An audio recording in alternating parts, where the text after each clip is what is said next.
Got a good case study here. This is a 1994 Acura Integra with a 1.8 liter dual overhead cam engine. And what we have is the typical Honda-Acura idle speed surge. Go ahead and start the car. Let's take a listen to it.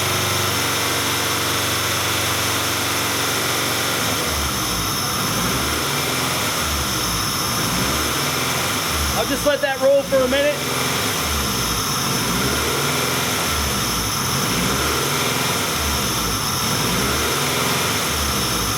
Alright, shut it off. This is pretty typical on Hondas and Acuras. When you hear something like this, we have an idle speed condition, obviously, and we'll address why it's doing that after we talk about how it's doing that. So what I want to do first is I want to show you guys what the engine computer is doing in reducing the idle speed. So the first test I'm going to show you is the injector pulse, and our suspicion is that the surging is being caused by the injectors that are shutting off, and I want to show you that on the scope. So I have one lead connected to an injector control wire, and we'll take a look at what the scope looks like during the surge. Okay, I have my scope set up on a 100-volt scale. My time base, for those of you that want to know, I'm on 50 milliseconds right now, and I may change that. Go ahead and start it. Let's see what this looks like.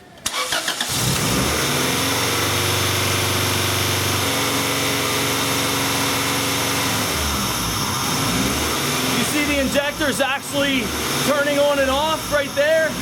I'm going to freeze this picture. Go ahead, shut that off.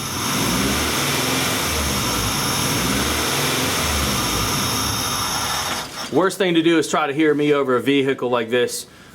So I have a frozen picture, I have a buffer in here. We're going to look at this zoomed out so we can see repetition on this injector pattern. And you can see right there that this single pulse right here would be all of these pulses lined up together. And you can clearly see within this waveform that our injectors are in fact dropping out. So as this vehicle surges, the idle comes up when the injectors start to fire, the idle drops when the injectors shut off, and it continues back and forth.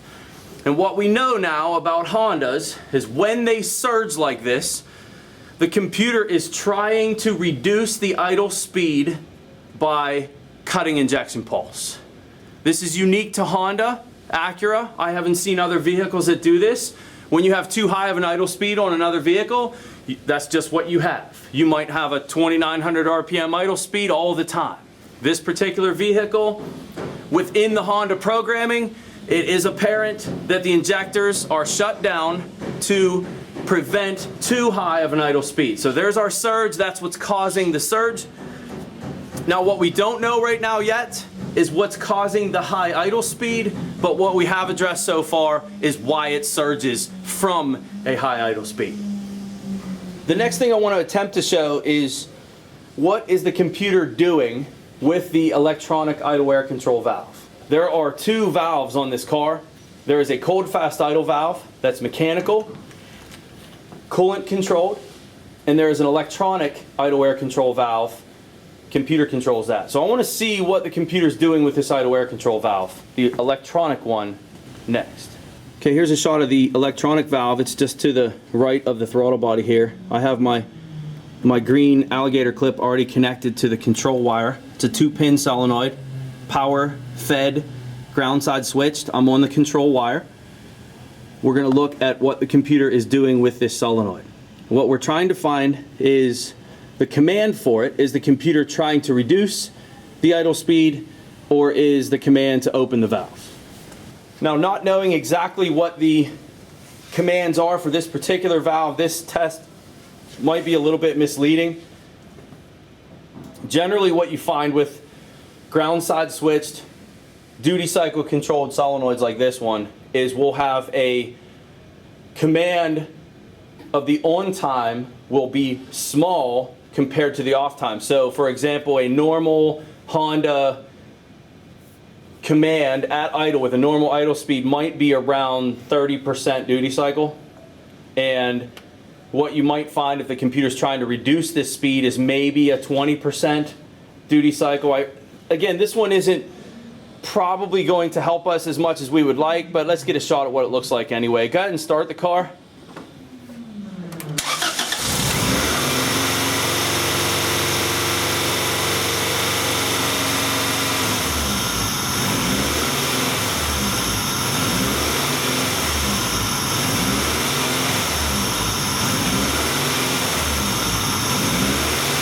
All right, shut it off. Kill it.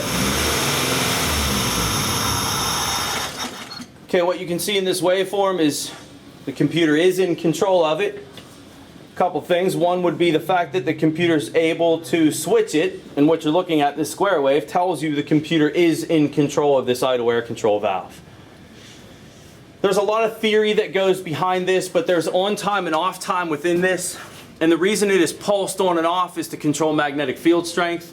If we can control magnetic field strength, we can control valve position, and with valve position comes idle speed. If the valve is open further, your idle is higher. If the valve is closed further, your idle is lower.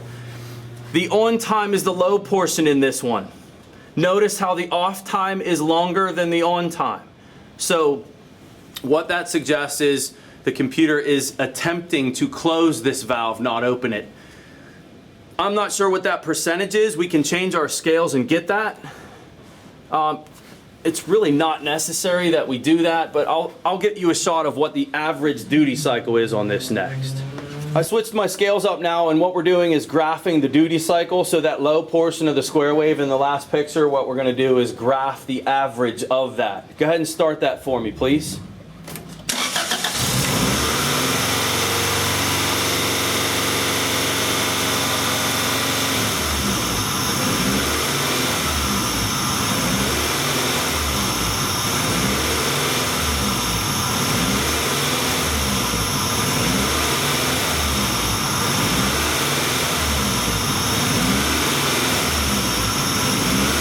Shut it off. All right, so what you're looking at in here is an average of that on time. I would have expected the computer to be issuing a lower command than this.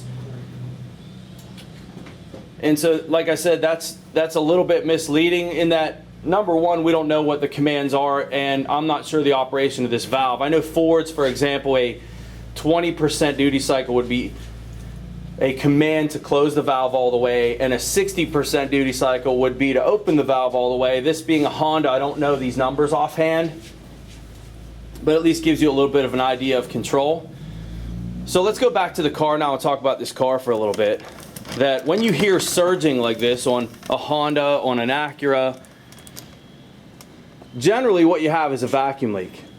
That's the most common cause of this type of condition. This is a MAP sensor engine, so it's a speed density engine, no mass airflow, and we know from previous lectures and previous case studies that a MAP engine with a vacuum leak will idle high, where a mass airflow engine with a vacuum leak will generally idle low. So we're suspecting a vacuum leak. I've also seen on these Hondas a coolant temperature sensor that's faulty, issuing a cold engine command on a warm engine, give you a surge like this. And I've also seen the throttle position sensor misadjusted, causing a similar situation on a Honda. What we know now in all of those circumstances, when we hear the surge, it is the injectors that's shutting off that's preventing the high idle speed. So our job now is to figure out why this idle is high. Still worried about that electronic IAC valve because I don't know good numbers, but there's something else on these Hondas that we have to worry about. And I happen to have one on my shelf here. This valve right here. It is a cold fast idle valve. Looking at it from the back side, there's an air passage, and basically what it is you have an inlet in front of the throttle plate and an outlet behind the throttle plate. This is what controls your fast idle speed on this car when the engine is cold. No electronics whatsoever. It is coolant controlled. So there is a wax element inside of here, or something like that, that's going to expand with temperature. And when it expands, it closes the passage. The theory behind this is below 100 degrees Fahrenheit of coolant temperature, this valve is open. Above 100 degrees of coolant temperature, this valve is closed. What closes it would be coolant travels through this. You have two hoses. Coolant comes in, runs through, and runs back out. A common problem on this valve, lack of coolant maintenance. You get sludge that builds up in here, and that sludge that builds up prevents the hot coolant from traveling through, and this valve will stay open all the time. A nice quick test that we were given, this was actually directly out of the Snap-on Troubleshooter. Years ago I read this, and the test was during the idle surge that we have, is to take these two bolts off the top, and these are actually loose already. Let me take these off so I can show you what we're dealing with here. And the test was actually with the car surging.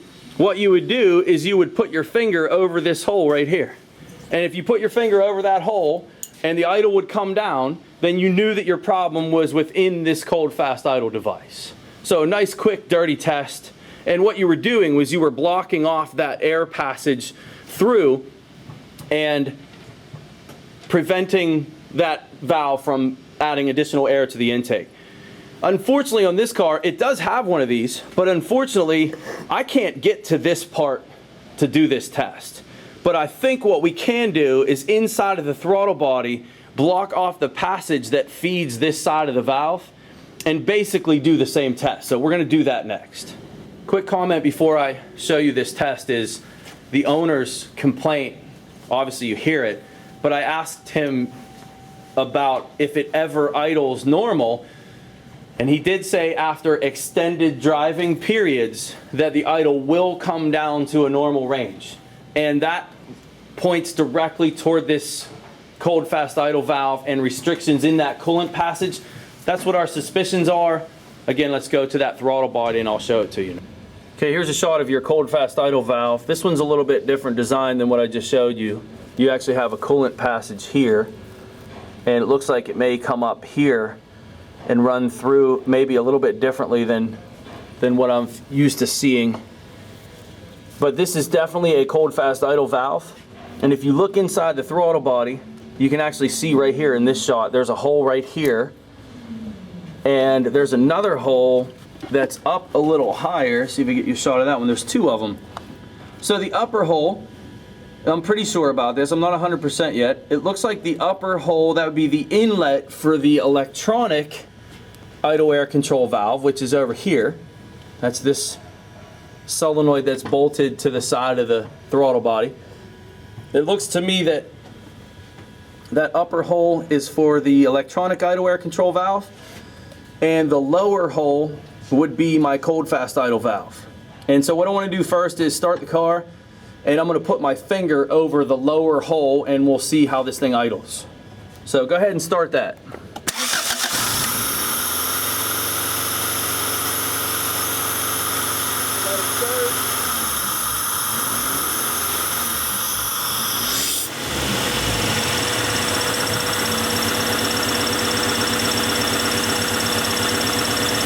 That sounds a lot better.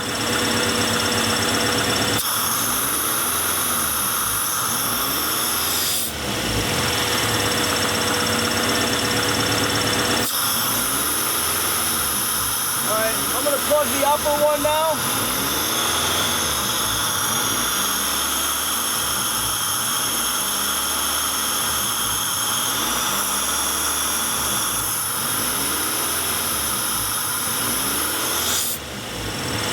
All right, shut that off.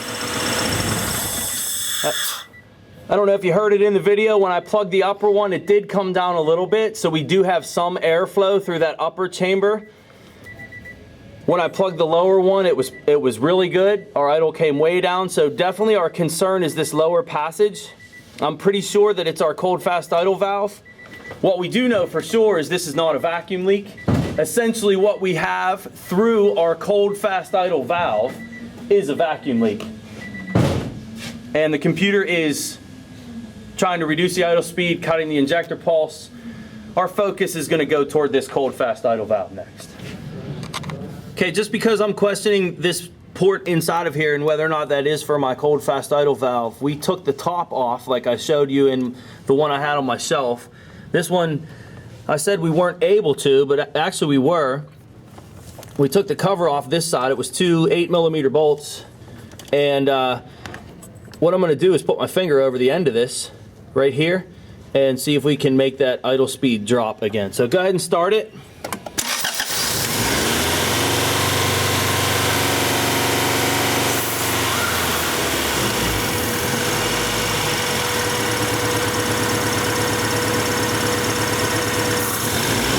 Alright, shut it off.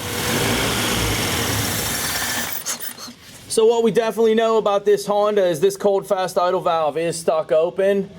And again, I said below 100 degrees it should be open, and above 100 degrees it shouldn't be. This engine's pretty warm, and one of the things that you can do is you check the inlet and outlet temperatures of these coolant hoses. And this is one right here, and the other one is over here where my pinky is. And they actually feel, to me, get a feel of this one. What you'll have, if the passage is plugged up, you'll have one that's cooler than the other. And it does feel like this one up here is cooler. It is definitely cooler than this one here. And so what that suggests is we have some sludge build up in here with coolant. And if we don't find any, what we're going to do is we're going to probably replace this valve. I guess another variable would be coolant level to make sure that we are not low on coolant. That can be a factor on these two. But time to pull this thing off and see what we got. Well, we'll check our coolant level first. Okay, coolant level was verified. This car runs fine. There's no overheating complaints, nothing like that. So I think with that information, we feel pretty comfortable to pull this valve off now, and hopefully we find something I can show you on camera. Definitely a stuck open cold fast idle valve. Okay, here's the valve. Little redesign with this one. Still have that top piece, looks similar to the one I had on my shelf. But the coolant passage comes in here and actually runs through right here across the body of it and then goes up above where this is bolted. So there's only one coolant hose to the unit, then it goes into the throttle body and out the top, and this is actually clear. I blew through it.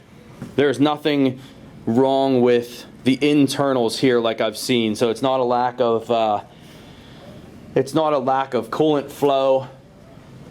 And so what that means is this valve is just going to need to be replaced. It's warm right now, it should be closed, and I can actually blow through this part and I still have air coming out of the top. Now, one of the things I noticed about this, which I'm not sure if this is going to work or not, but you can see that this seat area right here is threaded.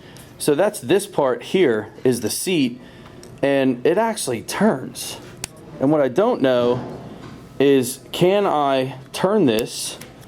Was this ever turned in its life? And the reason it's not closing all the way is the pintle is all the way extended and it can't close anymore. So I'm going to just play around with this. Obviously there was an adjustment there for a reason, and I think what that's going to do is really basically time when this cold fast idle valve is going to close all the way. And if I adjust this too much, the fear would be that it closes off too soon and then our cold fast idle isn't long enough of an event. So that would be an issue, but I'm going to try it. I mean, it's worth a shot. And let's see if this is closed now. See if that's even working. I don't know if that's...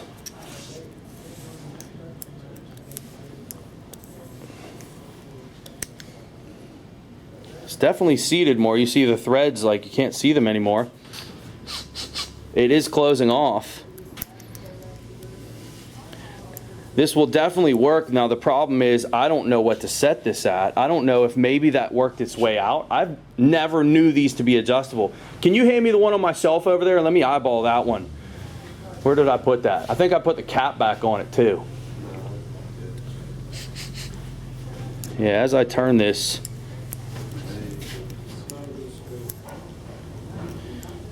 I'm going to seat it all the way just to, as an experiment here, to see how far this turns. Okay, at this point right here, that is seated all the way, and I can no longer blow through it.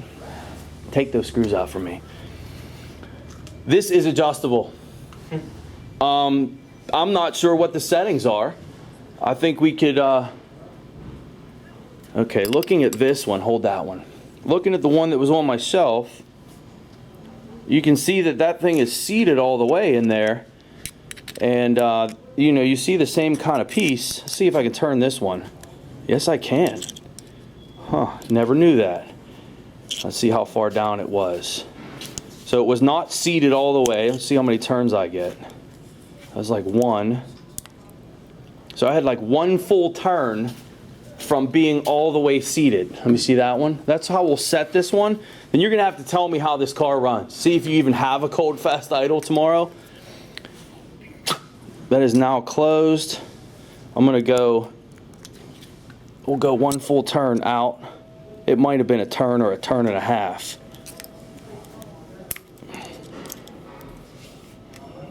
A half. There's 1, 1.5. So I have just a little bit of airflow through there, and we're about room temperature on this now. So I would, like I said, the theory behind it is under 100 degrees, it should be open. We can adjust this on the car. We can get in there and move this seat. So I set it about a turn and a half out. I wish I had a spec. This wasn't there all the time. Is this, you've had this car for a while, and this developed recently? 2 weeks ago. So in 2 weeks, it probably didn't turn that far out. My guess then is maybe we turned it in too far, and now you're not going to have a cold fast idle. I'm going to need you to let me know tomorrow how this thing does. We're going to put this back on the car. We're going to warm it up and see what it sounds like. All right, we got it bolted all back up. Let's see what this thing sounds like. Go ahead and start it.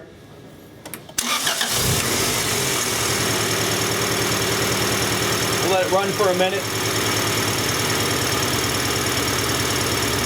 What I want to do after about a minute or so of run time, I want to put my finger back over that hole and make sure we don't have any flow through that cold fast idle port. That sounds a lot better. Do a couple of snaps.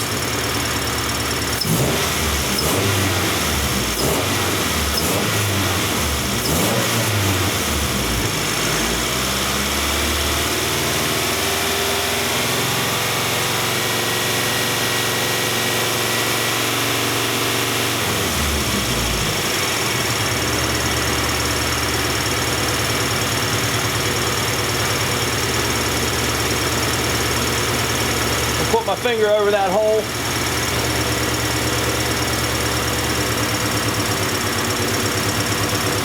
Still got a little bit of flow through that right now.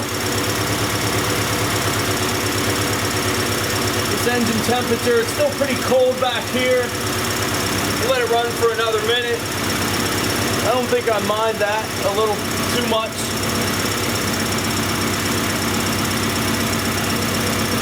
Our main issue with this car and whether or not that adjustment is going to take care of this, we know it took care of the surging idle, but we're worried a little bit about our cold fast idle.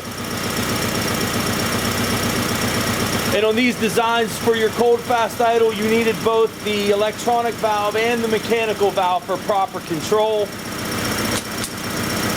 So that is our concern. I'm gonna let this run for about 5 minutes. I'm gonna shut the camera off, then I'll come back to it. I wanna get it warm. Okay, just so you guys know what we're doing, we got this thing warmed up, and I still feel a little bit of flow through this cold fast idle valve. Although with my finger over it, it's not really changing the idle speed. I really think we shouldn't have any with this engine warmed up. So I think maybe the best thing to do would be to seat that all the way. We'll do the experiment here, and I'll let you guys know in the future. We're gonna seat this thing all the way, and then we'll go from there. We'll find out on our cold start tomorrow. Okay, what we found is I cannot adjust this with it on the car. We're not gonna unbolt it. For those of you in the future, if this works, well, we know it fixed our fast idle problem. What we don't know is if we still have a cold fast idle speed. And I'm gonna have this gentleman let me know, and I'll update this video before I post it. But so I have this set around 1.5 turns out from being seated. I would have liked to have seated it all the way because I still have a little bit of vacuum or a little bit of airflow through that passage. And there shouldn't be any on a warm engine. But I think we're going to be okay. I'm going to leave it alone, and we'll see what this gentleman says tomorrow after a nice cold start.